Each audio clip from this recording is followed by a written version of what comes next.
dia. Vocês já repararam, mas há aqui um pequeno tema que tem aparecido acerca de guerra. E não sei se lembram qual foi o primeiro ato de guerra que despoltou, ou que terá despoltado a Primeira Guerra Mundial. Alguém disse assassinato? Com o telemóvel na mão não vale. Mas sabias, não sabias? Ou foste ver? Foi um assassinato, sim, de um duque austro-húngaro. Curiosamente, ele é o nome de um cantor, Franz Ferdinand. Ele e a sua esposa. E depois, a partir daí, houve várias alianças. A Alemanha foi-se aliando com os países, porque a Alemanha declarou guerra à Áustria, depois a Alemanha declarou guerra à Rússia, a seguir à França, depois à Grã-Bretanha, e foi tudo assim muito rápido. E houve várias alianças a serem formadas. E já agora também houve um ato de guerra que terá despoltado a Segunda Guerra Mundial. Foi o ataque a um navio que ia sair da Grã-Bretanha para a América, creio eu.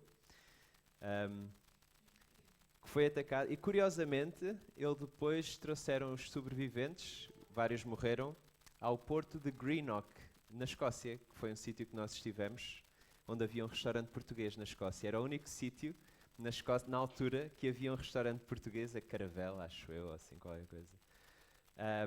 E é também um porto, e foi lá que eles depois receberam os sobreviventes. Mas é interessante ver como há tantas pressões internas por trás de cada guerra. Ou seja, cada país sente essa pressão interna de se aliar com alguém. Porque as alianças, nós procuramos nas alianças alguma segurança, algum poder que vamos ter poder, armamento para batalhar, para conseguir batalhar. Queremos alianças também para tentar assegurar a vitória. E já vimos que, perante as dificuldades, e voltando agora à história de Êxodo, que é uma história de libertação de um povo, que Deus libertou um povo, libertou da escravidão de uma nação, da nação mais poderosa daquela altura, que era o Egito, e queria levar esse povo para um local que tinha prometido. Só que a viagem teve algumas dificuldades, como já vimos a semana passada. Sede, fome, sede. E um povo... lembram-se o povo a murmurar ou a queixar? Mas depois Deus mostrou-se gracioso para com o seu povo, Ele providenciou para tudo aquilo que o povo precisava.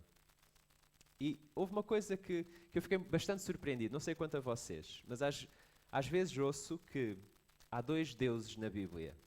Há o Deus do Velho Testamento, que é um Deus de ira, e depois há o Jesus do Novo Testamento, que é um homem de amor. E não podíamos estar mais enganados. Porque aquilo que vemos no Velho Testamento é um Deus gracioso e amoroso. Um Deus de justiça também. E no Novo Testamento temos um Jesus que não é apenas homem, Ele é Deus, gracioso e amoroso e também julgamento. Então toda a Bíblia é toda uma história de um Deus que revela amor para um povo que está a desobedecer, que tem esta tendência para se afastar.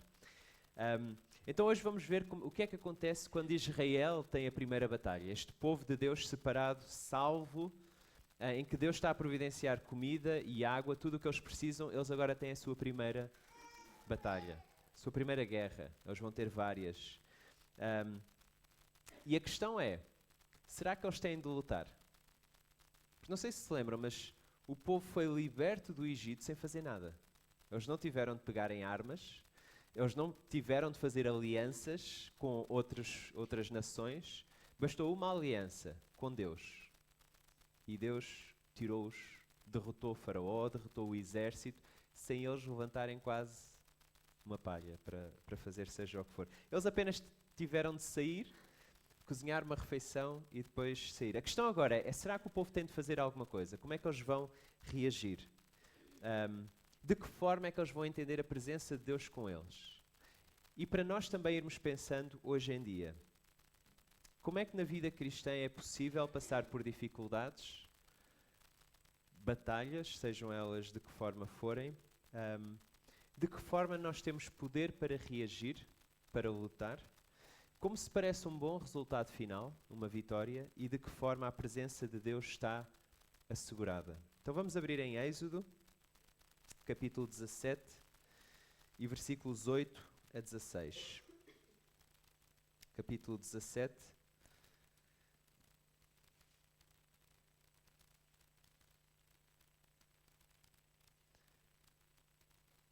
Vamos ficar de pé para fazer a leitura.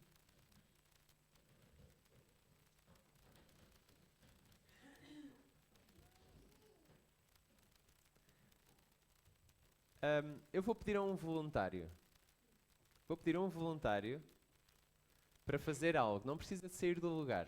Só precisa fazer uma coisa bastante simples.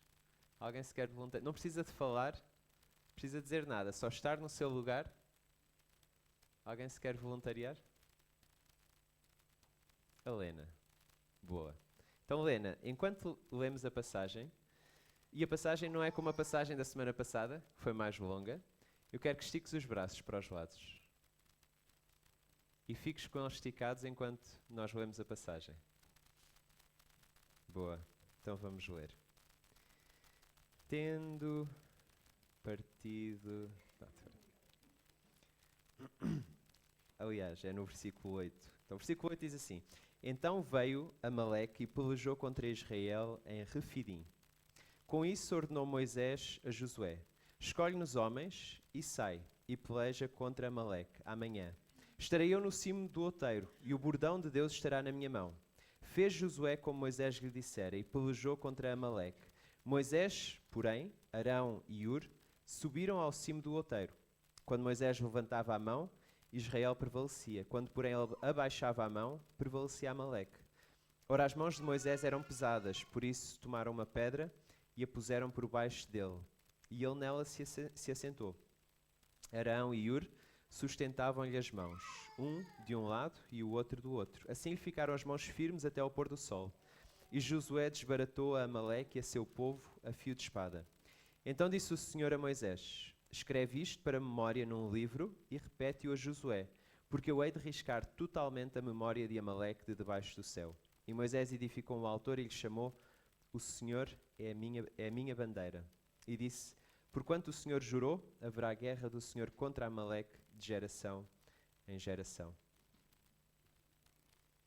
Podes baixar, Helena. Podem se sentar.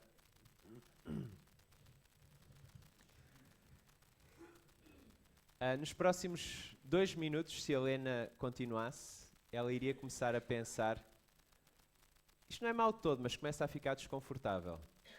E depois iria começar a pensar: mas porquê que eu estou a fazer isto, afinal de contas? Porquê que eu hei de estar a fazer isto? Porquê que o Carlos me pediu isto? Que coisa tão estranha. E depois ia começar a pensar: eu se calhar posso baixar um bocadinho, se calhar não estão as pessoas a ver. Quem está aqui a dar aulas de ginástica ou de educação física sabe isto muito bem. Quando pedem um exercício, os alunos eles vão tentar fazer batota. Quando a professora não estiver a olhar, eles vão baixar os braços, vão tentar fazer batota. Mas, nestas dificuldades, nós começamos a ter dúvidas. Será que? E fica difícil continuar. Então aquilo que nós vamos ver agora e pensar ao longo desta passagem é que vamos ver o poder de Deus, a vitória de Deus e a lembrança de Deus. Então nos versículos 8 a 9, e vamos ler novamente. Então veio Amaleque e pelejou contra Israel em Refidim. Com isso ordenou Moisés a Josué: Escolhe-nos homens e sai, e peleja contra Amaleque. Amanhã estarei eu no cimo do outeiro, e o bordão de Deus estará na minha mão. Então, eu tenho aqui um anúncio do OLX, bordão, ou cajado, modelo EX44. Modelo híbrido que pode ser usado como cajado e como serpente. Para voltar a ser cajado, basta pegar na cauda. Em modo serpente, tem a capacidade de engolir outras serpentes. Tem várias funções, também chamadas de sinais. Então, S1, a função S1 transforma a água em sangue. S2 atrai rãs. S3, a preferida da Ana, transforma pó em piolhos. S4, quando apontado ao céu, provoca granizo. S5, quando virado para este, inicia um vento que traz gafanhotos. E tem mais 2 botões bastante interessantes. Um deles diz soprador de mares e outro diz fonte de água potável. Então é interessante na história de Êxodo, Moisés tem um bordão, ele tem um cajado que vai sendo usado para fazer os vários sinais, os vários milagres, as várias pragas, em que Deus está a mostrar a Faraó e ao Egito, ele está a mostrar que ele é Deus. E aquele de abrir o mar foi com o cajado a tocar na água. Vimos a semana passada o cajado a bater na rocha e a providenciar água potável. E é também interessante que nós aqui não vemos já Deus, vemos apenas Moisés a fazer coisas, a tomar decisões. E há um momento de transição nesta passagem. Nos primeiros capítulos de Êxodo, nós vemos que Moisés está a ser chamado para libertar, para levar o povo para fora. Ele é chamado a transmitir mensagens a Faraó, mas agora surge um problema, que são os amalequitas. Uma tribo nómade que andava também por várias terras e não sabemos bem o que terá provocado. Talvez eles tenham visto todo aquele povo a dirigir-se para Refidim, uma zona de poços de água, e tenham se sentido ameaçados. Mas eles atacaram. E em Deuteronômio, num livro mais à frente, no Velho Testamento, Moisés, ao olhar para trás, ele diz algo bastante interessante acerca deste ataque. Ele diz assim, ele está a falar com o povo e com Josué, e ele diz: lembra-te do que te fez Amaleque no caminho, quando saías do Egito, como te veio ao encontro no caminho e te atacou na retaguarda, todos os desfalecidos que iam após ti, quando estavas abatido e afadigado, e não temeu a Deus. Então aqui temos uma tribo que está a atacar a traição, ataca os mais fracos e desprotegidos, provavelmente mulheres e crianças que vinham atrás, estão olhando para um povo que caminha, os mais fortes iriam à frente, o exército, e para trás mulheres e crianças. E são essas pessoas que eles atacam. E diz também que são um povo que não teme a Deus. Que ouvindo falar sobre os vários sinais e milagres no Egito, eles decidem, não, esse Deus não vale a pena confiar. Então esta primeira guerra, o povo é atacado. E Moisés, ele parece já ter percebido algo. Que Deus providencia. Então ele aprendeu isso nos últimos 3 acontecimentos e eventos em que o povo se queixa e Deus providencia. E Moisés já percebeu isso. E ele percebe que o povo é chamado a obedecer e a confiar. O povo é chamado a ter em mente a sua identidade e a sua missão. Eles são o povo de Deus. E se Deus é poderoso para os libertar, é poderoso para os proteger e os levar até ao local que Deus tinha prometido. Moisés percebe também que é suposto ele fazer algo. É suposto o povo fazer algo e é suposto ele próprio fazer algo. Então aqui temos esta imagem bastante interessante de 2 locais. E em guerras, isto é bastante comum nos filmes, nos livros, e há 2 séries de filmes de livros que são muito boas, não é? Senhor dos Anéis e Crónicas de Nárnia, onde isto costuma aparecer. 2 locais ao mesmo tempo em que há uma guerra, ou seja, uma batalha a ser lutada em 2 frentes. Então no Senhor dos Anéis, a certa altura, temos a Irmandade do Anel, todos os vários elementos da Irmandade, a lutarem num castelo contra os exércitos dos orcs. E depois temos Gandalf, que anda, sei lá por onde, a recolher outros exércitos, quer sejam árvores, quer seja outros exércitos, e depois juntam-se. Ou seja, uma batalha em 2 frentes. Crónicas de Nárnia, vemos os irmãos a lutar com o exército e o Aslan anda a soprar nos que estão em pedra para depois trazer mais pessoas. E é isso que nós temos aqui. Ou seja, Josué vai para o vale, vai com o exército, ele vai liderar o exército, lutar contra os amalequitas. Moisés vai para o monte, com Arão e Hur e com o bordão de Deus. Então reparem também na transição que há de liderança. Ou seja, aqui temos alguém a ser apresentado, Josué, que é alguém que depois vai levar o povo a entrar no local que Deus tinha prometido. Não será Moisés, será este Josué. Então até aqui era Moisés e Arão, que vão continuar para já, mas depois será Josué. E Josué tem um nome bastante interessante, porque ele é a forma hebraica do nome Jesus. Ou Jesus vem da forma hebraica Josué. Se és cristão e estás aqui, é aqui que estás. É no deserto. Ou seja, na história de Êxodo, se és cristão, é aqui que estás. Ou seja, foste liberto da escravidão e estás a caminho de um lugar. Estamos a caminho. Pedro, ele descreve os cristãos como peregrinos e forasteiros. Peregrinos estão a caminho de um lugar. Com pessoas à tua volta, estamos com pessoas à nossa volta, com desafios e dificuldades, e somos chamados a responder, de alguma maneira, a esses desafios e dificuldades. Ao mesmo tempo, somos chamados a orar e a depender de Deus. Então estes dois locais representam ao mesmo tempo a vida do seguidor de Jesus. Ou seja, é chamado a agir e é chamado a depender, a orar e a depender de Deus. Então se és cristão, a tua identidade está segura. Tu és filho de Deus, confiaste no Deus que se entregou por ti, o Deus que te salvou sem fazeres ou mereceres. E aí começa a tua missão, a tua peregrinação, digamos assim, que envolve obediência, envolve partes difíceis, envolve orar e agir. Uma fé em ação. Só que, se és cristão, eu também tenho más notícias para ti. Os cajados estão esgotados.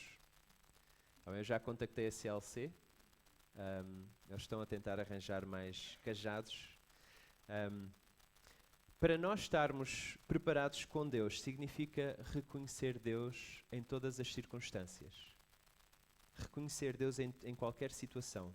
Que Ele está presente, que Ele está, por mais difícil que seja a situação, reconhecer que Ele está presente, reconhecer que Ele é soberano, a sua vontade é soberana, e que em qualquer altura podemos ir à sua presença e orar e mostrar a nossa dependência dele.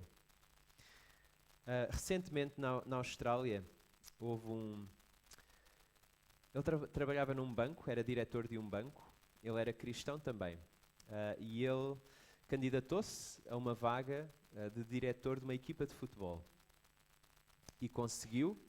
E ficou lá apenas algumas semanas, porque a imprensa foi ver a que igreja é que ele frequentava, foi ouvir o que é que o pastor dessa igreja dizia, e creio que em 2013 houve algumas pregações que falavam sobre a vida em vez de aborto, falava acerca de sexualidade dentro do casamento entre um homem e uma mulher.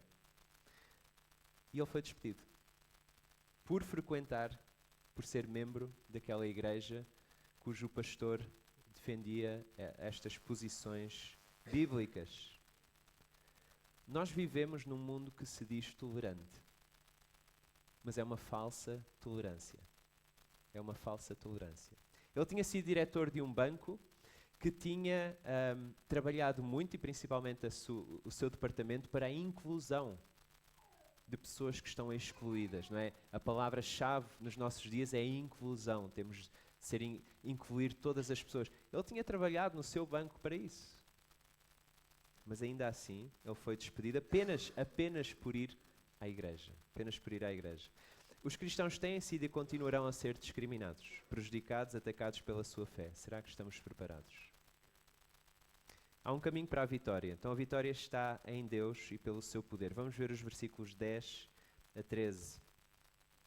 Diz assim: fez Josué como Moisés lhe dissera e pelejou contra Amaleque. Moisés, porém, Arão e Ur subiram ao cimo do outeiro. Quando Moisés levantava a mão, Israel prevalecia. Quando, porém, ele abaixava a mão, prevalecia Amaleque. Ora, as mãos de Moisés eram pesadas, por isso tomaram uma pedra e a puseram por debaixo dele. e ele nela se assentou. Arão e Hur sustentavam-lhe as mãos, um de um lado e o outro do outro. Assim lhe ficaram as mãos firmes até ao pôr do sol. E Josué desbaratou a Amaleque e a seu povo a fio de espada.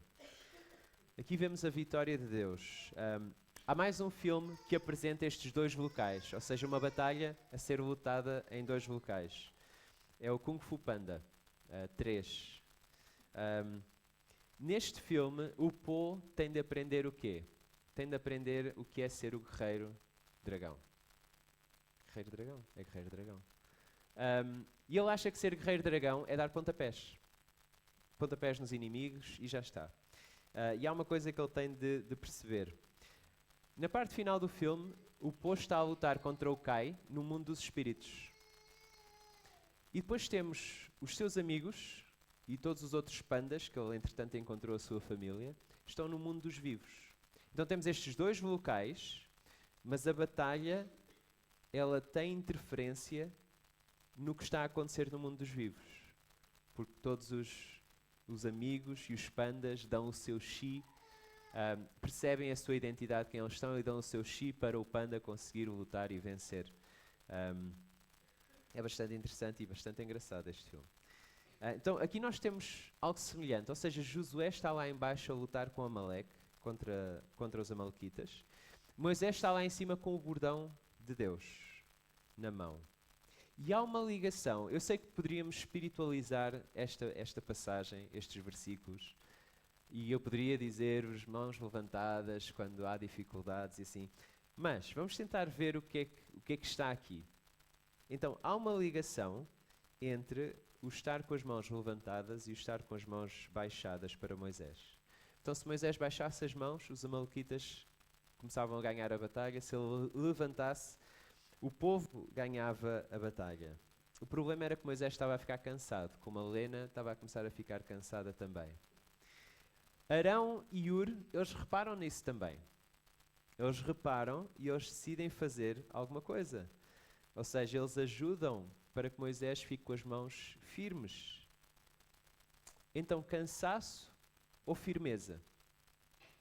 Cansaço ou firmeza determinam a obediência ao Senhor. Determinam como é que vai terminar. Mas há mais um outro fator que devemos adicionar. O cansaço de confiar e depender de Deus, ou a firmeza de confiar e depender em Deus. Porque tem sido essa a história do povo, na última passagem também. Eles estavam a ficar cansados, então estavam-se a queixar acerca de Deus. Ou eles podiam continuar firmes e continuar a obedecer e na dependência de Deus. O cansaço levou ao murmúrio e a desconfiar que Deus é bom e gracioso. E Deus disse a Moisés o que fazer, Moisés fez. Agora Moisés sabe o que fazer, mas ele está a ficar cansado. Ele precisa de ajuda para permanecer firme. Nós não conseguimos viver a vida cristã por nós próprios, sozinhos e isolados. Nós não conseguimos viver a vida cristã por nós próprios, sem depender de Deus. Temos lutas internas com o nosso pecado, temos lutas externas com pessoas, com circunstâncias difíceis. E é fácil ficar cansado e desconfiar de Deus. É fácil deixar de depender de Deus, achar que Ele não se importa, tentarmos resolver à nossa maneira. Então Moisés precisou de Arão e Hur para segurar as suas mãos, para que elas ficassem firmes até ao pôr do sol. Imaginem no final. Josué vem a correr monte acima, Moisés e Arão e Hur vão a correr monte abaixo. Eles encontram-se e dão high five. Moisés não corria muito rápido, ele já era velhinho e estava cansado. E Josué dizia o seguinte: ganhámos graças à nossa tática militar. Moisés, tu estás muito orgulhoso de mim. Sabes que nós fizemos aquela tática do quadrado, como não, ele não disse isso.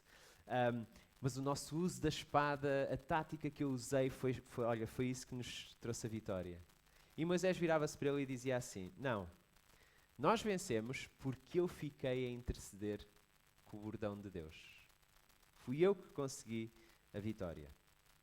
E Arão e Hur iriam interromper Moisés e iriam dizer: Josué, não foi apenas por causa de ti, porque nós vimos Quando as mãos baixavam, o bordão de Deus baixava, vocês estavam a perder. Quando o bordão levantava, vocês estavam a ganhar.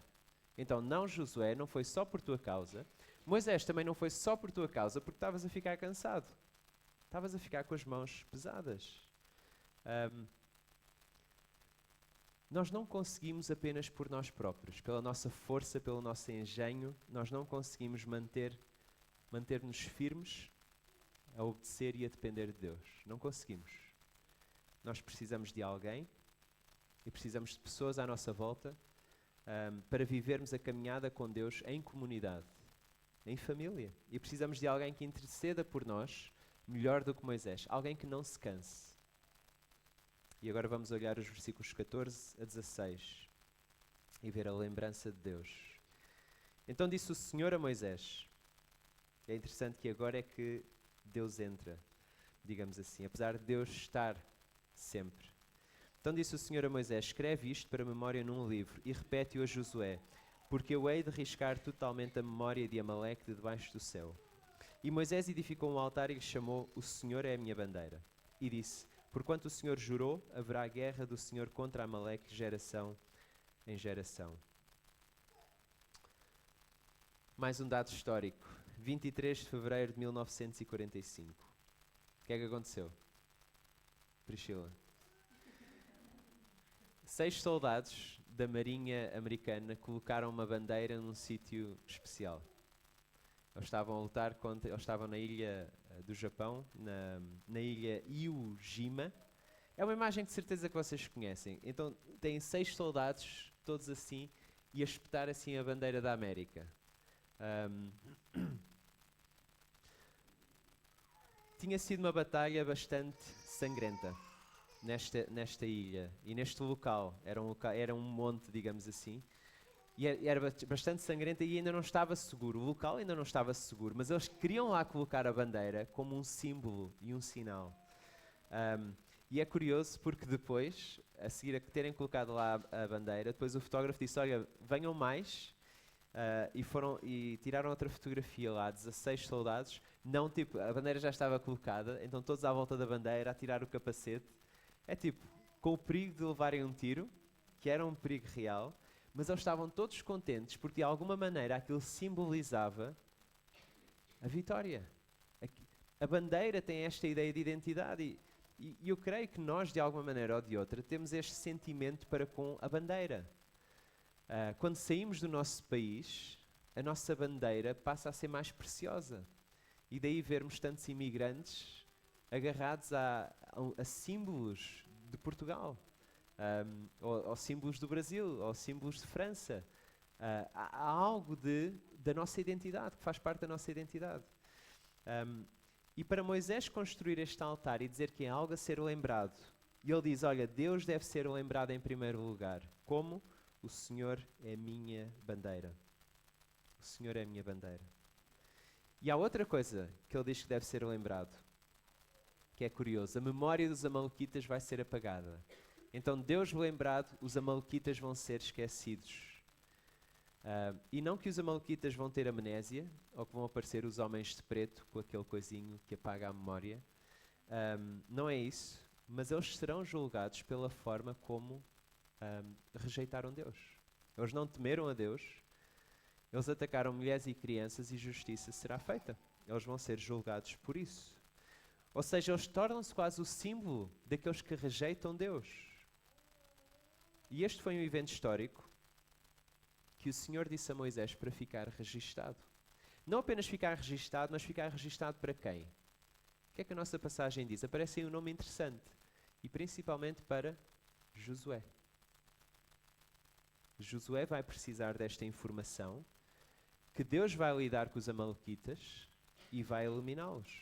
E nós vemos isso mais à frente, no livro de Josué. Então reparem esta transição entre Moisés e Josué, porque Josué será aquele que vai levar o povo para o local. A bandeira é uma peça militar. Ela ou era uma peça militar. E nas guerras nós vemos sempre alguém a levar uma bandeira, nas guerras antigas. Estabelece o quê? A identidade do exército. O exército é daquele país, é aquele exército. E enquanto a bandeira está a esvoaçar, os soldados estão encorajados para continuar.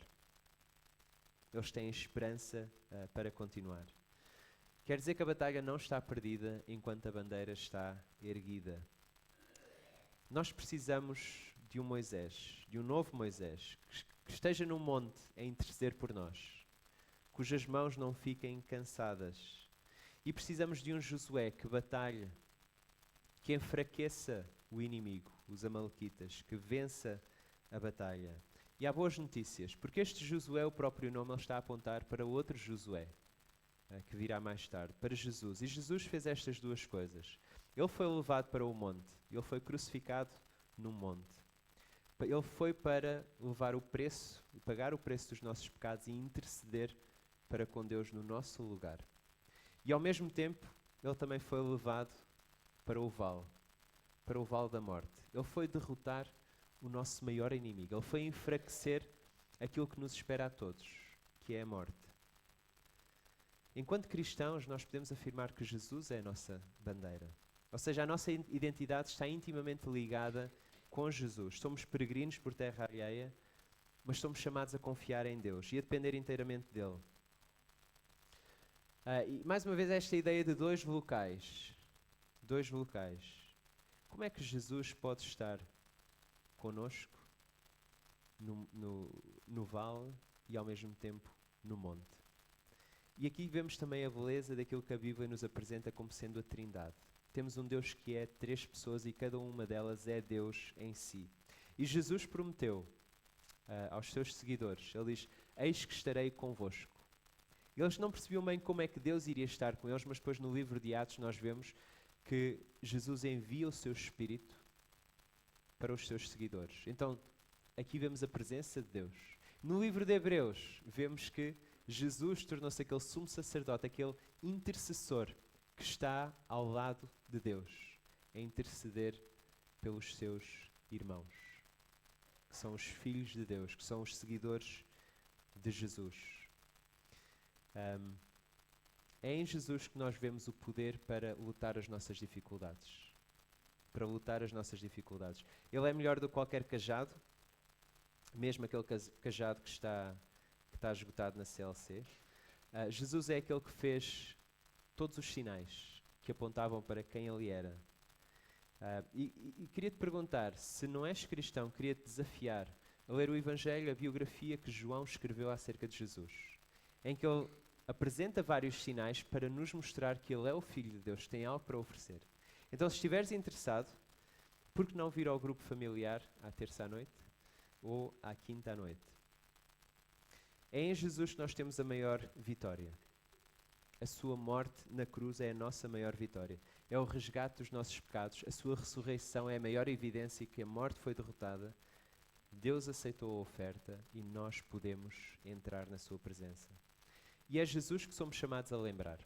Nós lembramos Jesus, lembramos que a morte já não tem poder e com Jesus nós temos acesso à presença de Deus. Em Jesus temos o único Redentor e intercessor, o único.